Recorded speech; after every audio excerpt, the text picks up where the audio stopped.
কোনো কারণে কোন ব্যক্তি যদি উত্তেজিত হন তবে সেই উত্তেজনাকে দমন করার ঔষধ হিসেবে হাদিসে উল্লেখ আছে।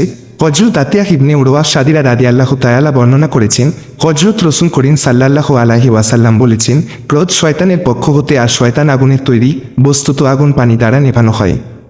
সুতরাং যখন তোমাদের কেউ উত্তেজিত হয় তখন সে যেন ওযু করে নেয়। আবু দাউদ মিশকাত শরীফের এক হাদিসে উত্তেজিত অবস্থাকে শিথিল করতে পানি পানের উল্লেখ রয়েছে। হযরত আবু জার রাদিয়াল্লাহু তাআলা বর্ণনা করেছেন, হযরত মহানবী সাল্লাল্লাহু আলাইহি ওয়াসাল্লাম বলেছেন, যখন তোমাদের মাঝে কারো উত্তেজনা সৃষ্টি হয় তখন সে যদি দাঁড়ানো থাকে তবে যেন বসে পড়ে, যদি এতে রাত চলে যায় তো ভালো, অন্যথায় যেন সে মাটিতে শুয়ে পড়ে। আহমদ তিরমিজি।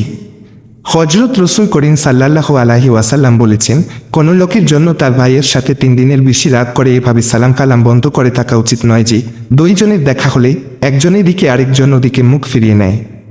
তাদের দুইজনের মধ্যে সেই ব্যক্তি উত্তম যে সালাম দ্বারা আগে কথাবার্তা শুরু করে।